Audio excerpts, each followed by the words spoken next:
The Boston Celtics let Joel Embiid get really comfortable, and he torches them in an alarming loss. I'm going to talk about it right now on the Locked On Celtics podcast.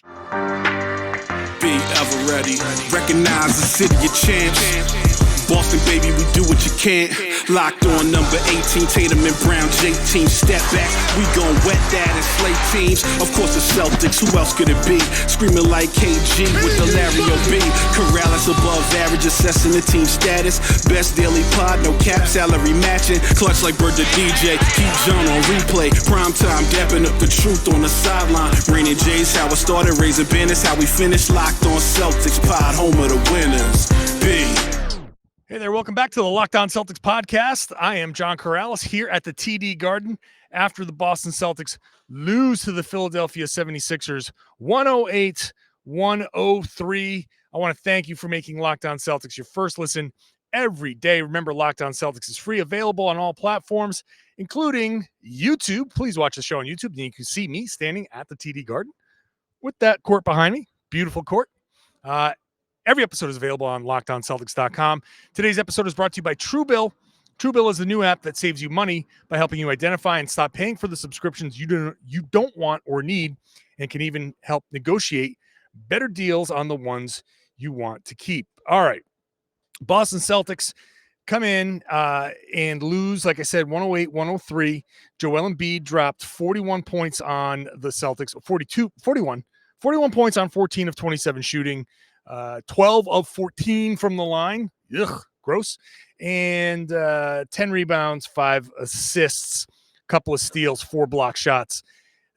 All of Philly's damage was done by the starters. They got 1 bench point, which is not surprising because you're throwing Aaron Henry and Charles Bassey and Miles Powell out there. Celtics getting 30 points from Jaylen Brown, though he did not shoot well. He did go to the line 10 times. 17 from Tatum, did not have a great game. 15 each from Smart and Ennis, and 14 off the bench from Payton Pritchard. Wasted a Payton Pritchard game.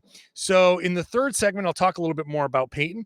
In the second segment, I'll get into some of these individual performances. But let's start with the Joel Embiid thing, because I think Joel getting too comfortable was the big story of this game.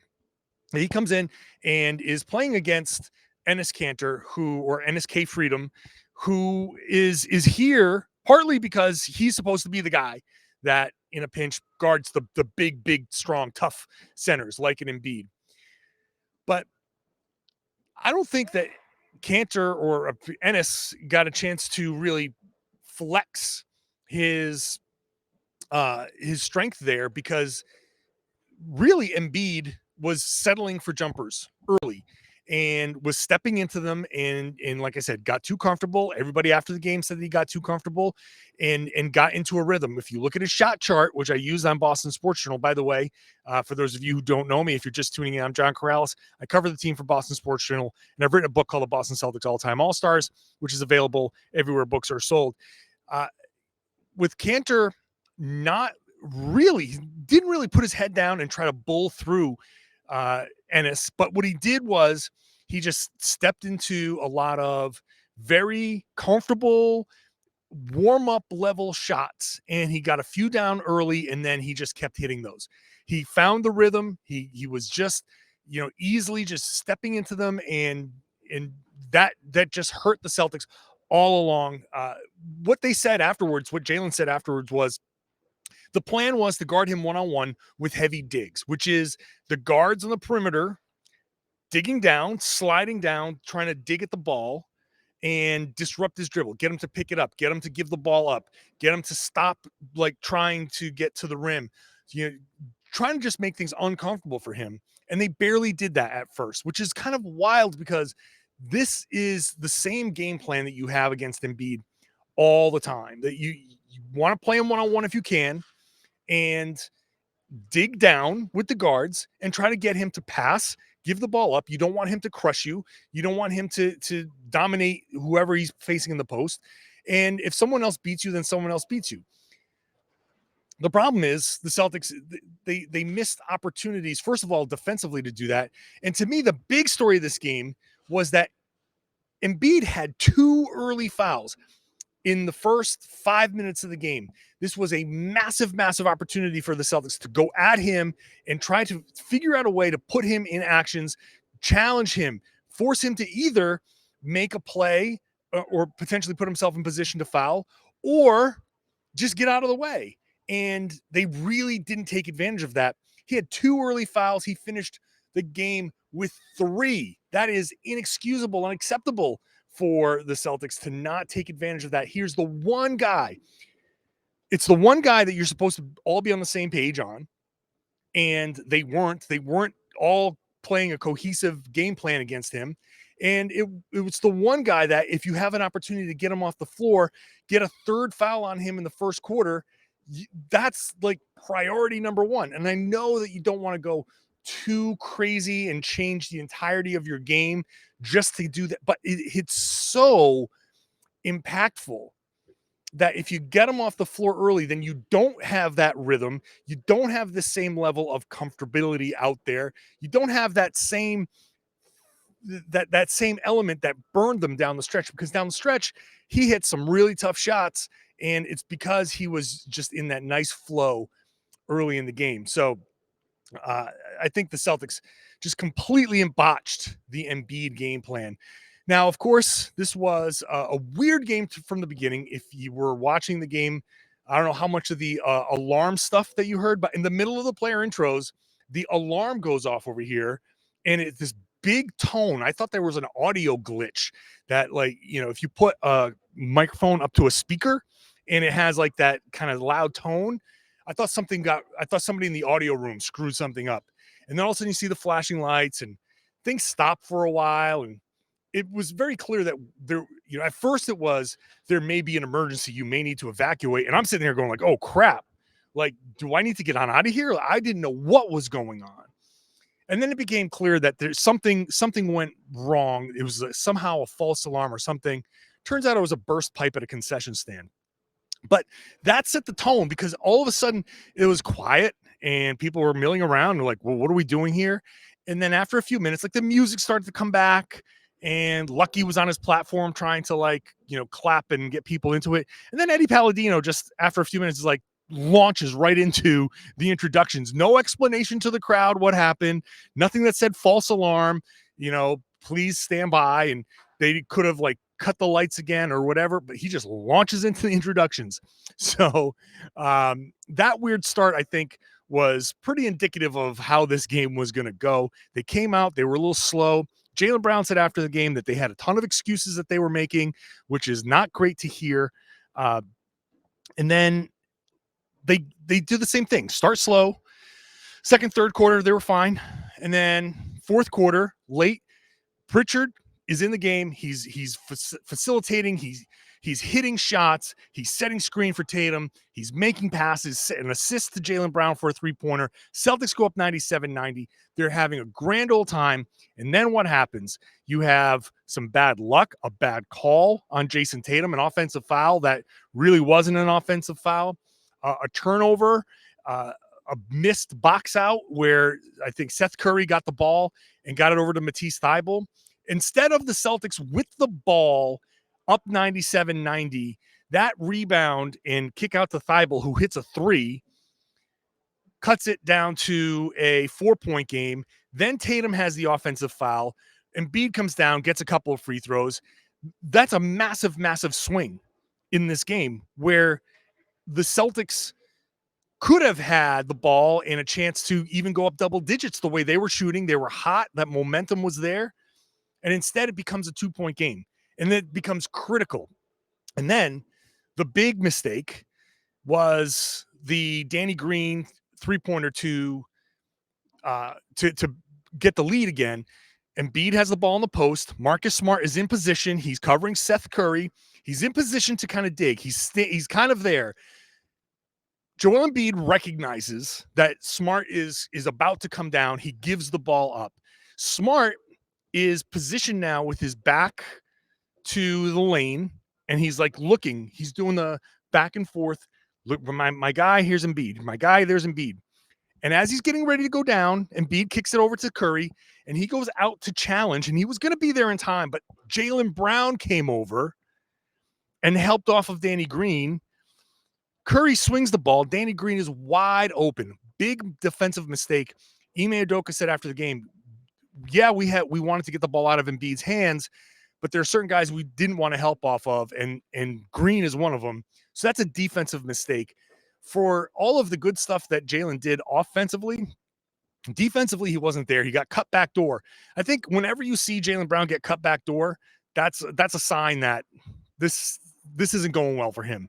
So he made some real defensive mistakes that cost the team, and that was one of them. That was definitely one of them. So the Celtics, turnovers late, mistakes late, missed shots late, missed free throws late. Same recipe for disaster. Now, I'm not going too crazy because they didn't have their full complement. If you have Al Horford in this game, it's so different. Just Al Horford. Don't change anything. Keep the alarm at the beginning of the game. Keep everything, but just put Al Horford in there, and he changed the entire dynamic of this game. Not only does he guard Embiid better, but he can actually catch some of the passes that were thrown to Ennis that he couldn't catch. He finished with 7 of 10, and it looks like he had a good game, 15 points, 10 rebounds. I don't think he had a good game at all. I just don't. I'll get into some of the individual performances next. First, I've got to tell you about TrueBill. TrueBill is a new app that will help you survive some of these scams that corporations do to pocket your money through subscriptions, those free subscriptions that they give you, the free trials that you forget to cancel.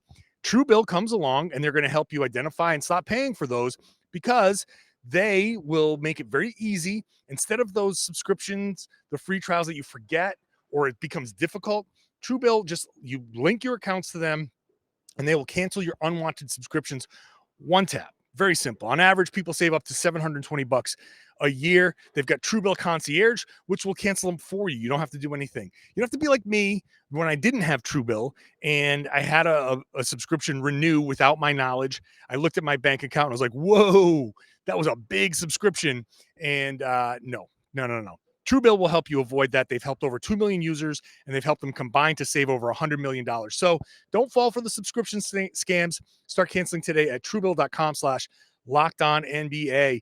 Go right now, TrueBill.com/LockedOnNBA. It could save you thousands of dollars a year. TrueBill.com/LockedOnNBA. BetOnline has you covered for all the season's props, odds, and lines more than ever before. We know football's wrapping up and heading into the playoffs very soon. Basketball is getting into the meat of its schedule if these games get played through the Omicron variant or whatever. But whatever games are being played, they're on BetOnline, your number one spot for all the sports action this season. Head on over to their website or mobile site. Sign up with a 50% welcome bonus using the code LOCKEDON. Whatever you deposit, first deposit, 50% of that added to it with the promo code LOCKEDON. So take advantage of all the offers, all the sports that you want, even your favorite Vegas casino games. BetOnline is the fastest and easiest way to bet on all your favorite sports. BetOnline, where the game starts. Please gamble responsibly. Hey there, thank you for making Locked On Celtics your first listen every day. Why not make your second listen one of the other Locked On team-specific podcasts? Like after this game, you want to hear the Sixers perspective? Locked On Sixers with Serena Winters. Just had her on yesterday's show to help preview this game. Check them out. Whatever team you want to listen to, preview an upcoming opponent, listen to reaction from the other side. Check them out everywhere podcasts exist. All right, let's get into some of the individual performances here. The big individual performance that we need to talk about right off the top is Payton Pritchard. But I'm going to save that because I'm going to talk about Payton really in that next segment. But I'll start with 14 points, 6 of 9 shooting, 2 of 5 from 3. He was in the middle of that great offensive stretch in the fourth quarter. He came out firing. It's great to see him get those opportunities there. More on Payton Pritchard coming up in just a minute. JB, 30 points. I was kind of up and down here on whether I wanted to say this was a good game, this was a bad game, because defensively, I don't think this was a very good game from him at all. But he did have 30 points, which is important. He got to the line 10 times, which is important. 5 rebounds, 4 assists, a couple of steals, 3 turnovers, but 3 turnovers not too bad. I thought Jaylen Brown, again, the defensive mistakes there were just crucial mistakes. So much of what he does well gets undone by a couple of really, really bad mistakes. And, at the end of the game, There was that Hail Mary type of pass that they were trying to throw. Basically, if you're wondering why they had to make that play, the Celtics were down 2. And if they had inbounded the ball to Tatum and he got it in the front court or in the back court and tried to dribble, they would have fouled him, and he would have to either make both or make one, try to miss one and get the rebound. They needed to get that long pass in order to get a catch and shoot type of situation where Jaylen could have caught the ball, turned and fired, and maybe gotten an opportunity to get fouled if they were trying to foul before he had that if they were trying to get too aggressive in trying to foul him. So that's why that was. But then he and Ennis the entire trip. So Joel Embiid steals the ball. He and Ennis were going back and forth, and each guy was pretty adamant about, no, this is what you're supposed to do, and no, this is what you're supposed to do, and no. And so after the game, I asked Ime about it, and he says, yeah, Jaylen was a little bit confused. So basically, he put it on Jaylen and said that it was Joel Embiid who stole the ball. So he wasn't setting a pick on his own guy. He was supposed to set a pick on somebody else. So somehow, there's a miscommunication, and this is where the problem lies. The Celtics. And Jaylen said after the game, there's a lot of excuses that we were making out there, that it was cold in the arena, that it was, the alarm and all of this other stuff. And he, you don't hear him admit that kind of stuff. And it's refreshing to hear an admission of that. But at the same time, you want them to not take these excuses. And Jaylen, for whatever reason, was not his mind didn't seem to be entirely there. And I don't think that he's entirely fully healthy either. Like I asked him after the game how he was health-wise, and he says, I'm getting there. So he's not 100%. He's very clearly not 100%. And I asked him about it seems like he's getting his shot blocked a lot over the past couple of games.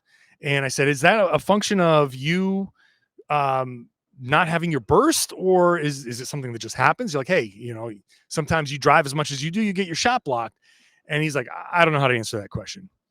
So I don't know how to answer that question. It means what? Like, what does that mean? Do you not want to say that I don't have the burst that I did? Are you falling behind in that? He came out and looked good initially, and now it's like, well, I don't know. But 3 games in 4 nights, maybe that's just tough. It's tough for him to come back and do that. I don't want to put too much pressure on a guy coming back from injury, but it's very clear that something is not entirely right there. Marcus Smart, his assists were down, but this is what happens when Schroeder starts. And I don't think Schroeder should have started, but when Schroeder starts, Marcus Smart's assists are down. He only had 3, but he had 15 points on 6 of 10 shooting, 2 of 3 from 3. And, a couple of steals, like some really incredible Marcus Smart steals, Marcus Smart plays. I thought he did a good job. Dennis Schroeder did not do a good job. Dennis Schroeder was very bad. And I think I need to be fair to Dennis, because he was questionable with the non-COVID illness. I saw him warming up before the game, and then he was kind of like leaning against the stanchion afterwards. And I think they were trying to decide whether he was available or not. And I think the one thing you can say about Schroeder, whether you like his style of play or not, whatever, like I've been critical of him, but the one thing I absolutely cannot say about him is that he doesn't want to play. He absolutely is a warrior out there. He'll try to play through everything. And I think this was a case of, he saw that a lot of guys are out. A lot of guys are in the protocols. They need that help. And I think he just tried to play through it. And so in that situation, I don't think Ennis should be starting in these situations anyway, right? Like Robert Williams was out with personal reasons. Don't know what that is. Al Horford's out, so you need to put a starter in there. I thought it was going to be Romeo. Romeo was ready to play. Thought it might be Nesmith if Romeo wasn't able to play. And then once Schroeder's available, Schroeder's going to get that start. And so I thought that I don't think that should be the case. I think they still should have gone with either Romeo or Nesmith and keep Marcus Smart the starting point guard. And especially if he wasn't 100% himself. And he didn't look like himself out there And he only played 25 minutes because Pritchard was so good down the stretch that you couldn't go back to Schroeder there. It was very obvious that Pritchard should have been playing. And I think that Pritchard probably should have played.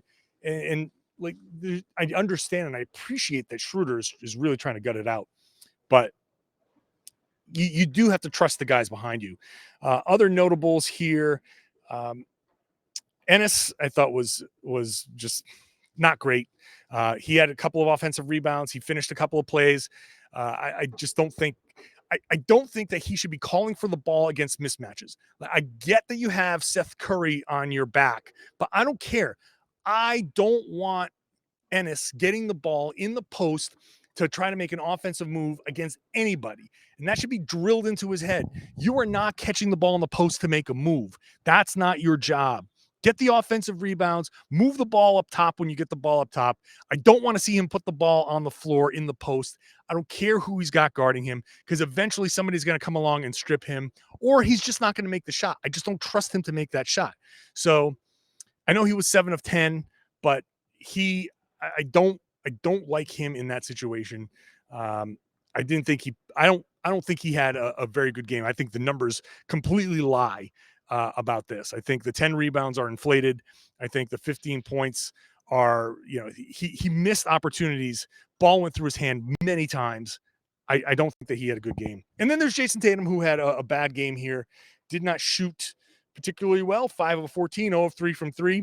Got to the line 9 times, 9 rebounds, 6 assists, 2 steals, 2 blocks. That's great. 6 turnovers, not good. And so I think Tatum just, I was wondering if he was going to have the post award bump. Sometimes he gets an award and he comes in and he's like, oh yeah, watch this. Watch me prove exactly why I got this award. No, he won the Eastern Conference Player of the Week, deserved it, but this was not a good game. Although I will say, on a positive side, like, he did do these other things. The 6 assists were really good. Like, his passing is getting really good. The rebounding, he didn't have a good shooting game. The turnovers, I said, were bad. I think the drives, like, he's starting to figure it out. Like, he's starting to figure out how to snake his way to the rim. I think he's starting to figure out some of the craftiness to get to the rim. He's finishing. He's taking these paths to the rim that make it a little bit easier for him to finish. So I think he's up and down for him as well in this game. So the 6 turnovers make it more of a down for me, but positives for him out of there in this one. All right, up next, let's get a little bit more into the Payton Pritchard stuff. Why not? We'll do that after I talk to you about Boost Mobile. You listen to podcasts for the power of the inside track. You switch to Boost Mobile for the power of saving money, because with Boost, you get the power of free 5G phone so you can listen to the latest episodes of Locked On Celtics and keep up with your favorite players and teams. If you like teams in other sports, power of 3 unlimited data lines for $30 a month per line so your family can share all of the insights and power of one of America's largest 5G networks. So you can do it all at the speed of 5G with all that money you'll save and all that edge you'll gain. Just how powerful will you become? Switch to Boost Mobile and find out. Get a free Samsung Galaxy A32 5G when you switch to one of America's largest 5G networks. More power to save. Boost Mobile free phone is limited to new customers and 1 per line. Additional restrictions apply. Offers and coverage are not available everywhere or for all phones or networks. See boostmobile.com for details. I also have to tell you about my friends at Crack Sauce, CRAIC, here in Massachusetts, by a Celtics season ticket holder who I think sits like right over here as I'm recording this. This is super important to support local businesses, local farmers, local employees. They grow thousands of their own pepper plants every year on a farm in Chelmsford. They source from farms in Concord and Sunderland. Their hot sauce is fantastic. And it's not just hot sauce. It's not that bottle of red stuff that is just testing your ability to handle heat. It's not meant to torture you. The beauty of Crack Sauce is it comes in a variety of flavors, a variety of heat levels, and you can use this as an ingredient in your cooking. You can match the flavor profiles to what you're eating. I think they're all good. And they do have a Mill City Red that you can put on your tacos and you can put on your sandwiches. Totally can do that. But they have a golden pumpkin that gives you that flavor of pumpkin that can go into something like cooked vegetables. And You can mix it into your chicken and rice and give it that flavor. Or the 40 shades of green chili, which I love to use. I mentioned this before. I put it in a soup. I thought it was fantastic. The flavor that it gives is great. So go to cracksauce.com, CRAIC sauce.com. Use the promo code LOCKEDON. You're going to get 10% off. They do make a great gift. If you're looking for somebody who has a birthday coming up, I don't know if you can get it in time for Christmas. Give it a shot. They might have some rush shipping here. So cracksauce.com. The promo code is locked on for 10% off. Hey, thank you for making Locked On Celtics your first listen every day. Why not make your second listen the Locked On Bets podcast, Locked On Bets, hosted by your boy Q. Lee Sterling, get you covered on everything. Covered, huh? That's a betting pun. I didn't even mean to make it. But they do have you covered on all things gambling. They've been on a heater recently, so check them out. You might get some good advice as you lay some money down at BetOnline. So check out the Locked On Bets podcast, wherever you get your podcast. All right, I think it's pretty obvious what the Celtics need to do here. Trade Dennis Schroeder. I've been talking about this, and they are listening to offers for sure. I mean, he's a one-year guy. I've been talking about trading Schroeder makes total sense. If you can get a second-round pick or 2 second-round picks or one of those first-round picks that's so heavily protected that it becomes 2 second-round picks, whatever it is, do it. Get him out. Get Payton Pritchard in. And as much as I know that he's going to get targeted defensively, he's going to play with that effort. And look, Schroeder hasn't been making a ton of great defensive plays either. But let's be honest here. This lack of shooting that the Celtics keep throwing out there hurts this team. And this is not the complete roster. This is not a team that's been meant to contend for the future. It's not a team that's meant to go out there and be a contender this year. This is the pieces of a team that we're trying to figure out. Like I've said before, what's Tatum going to be? What's Jaylen going to be? Where can they raise their games? But then also, hey, Josh Richardson has stepped up. Maybe Josh Richardson's a guy that you want to keep around for a while. Or maybe Josh Richardson's a guy that you've built up the trade value and say, hey, now this is an opportunity to sell high on somebody. Certainly a couple of trains of thought there. You're trying to figure out how to properly build your roster moving forward.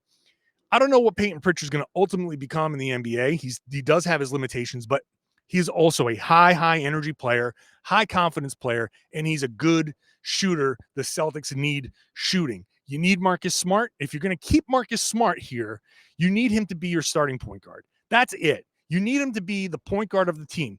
I mean, obviously, if you find a better point guard to come in and start him and Marcus Smart goes back to the bench, whatever it is, he needs to be the point guard.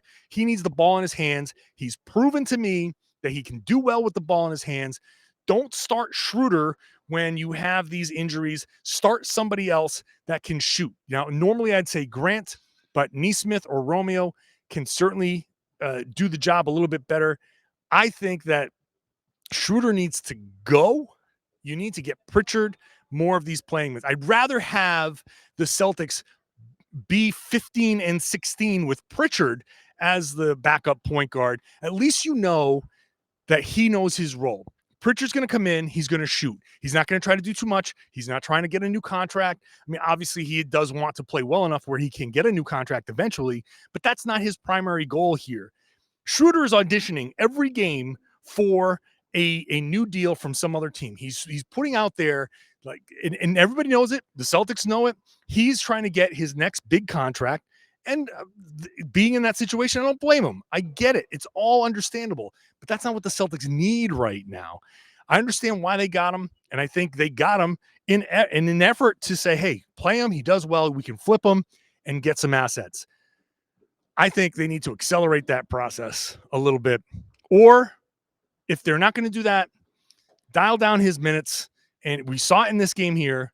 Certainly there's going to be some situations where he'll be the better option. Certainly going to be that case. And I'm not saying that this is going to be a universal thing. If he's going to be on the team and you have if you're facing another team that has a big that's terrible in the pick and roll, and you want to run Schroeder Horford pick and roll and decimate them and do like they did in previous games where Tatum and Brown are just kind of like out there holding the corners and keeping the defense out there, and you run like 3 pick and rolls in a row and force them to do something. Okay, fine. That's Schroeder's role. But mostly the Celtics need shooters around these other guys. Ime Udoka keeps throwing out these lineups that have no shooting, and partly because he doesn't have much choice, but partly he just needs to also put some shooting on, just bite the bullet and say, we need shooters on the floor. Let Nesmith play through some stuff, but let Pritchard play through some stuff too. I'm so anxious about this that I can't get my words out. But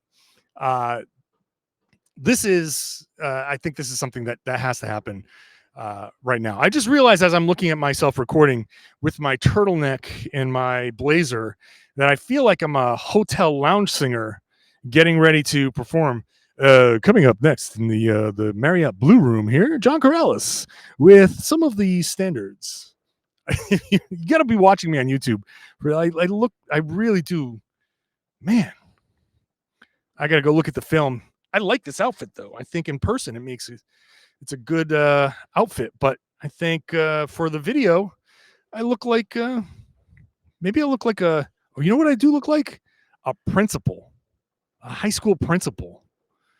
Or like a college professor, like in those movies, like a movie college professor. That's what I look like. All right, I've devolved away from the usefulness of what I'm saying. I've said everything I've got to say, and I'm going to go home. The Garden is being swept up, and they'll be back here, I think, on Wednesday for a game against the Cleveland Cavaliers. I think. I don't know if they're going to be playing that game. The Cavs have had an outbreak. I don't know if they're going to sign 8 G Leaguers and throw a G League squad out there. I'm afraid of what happens if they do, because the Celtics might play down to the G League squad and you know, catch the worst loss of the season for all I know. But I'm going to wrap it up here. Thank you for watching on YouTube, listening, indulging me for 30 minutes or so. If you're not a regular subscriber, please subscribe. And if you're on YouTube, if you want to watch the show on YouTube, please subscribe on YouTube. There's like a bell somewhere down here, I think, that you can press and get notified when I drop videos. And if you're a regular listener or watcher, share the podcast. Tell your friends. Let them know they should be listening to and watching the Locked On Celtics podcast here on the Locked On Podcast Network.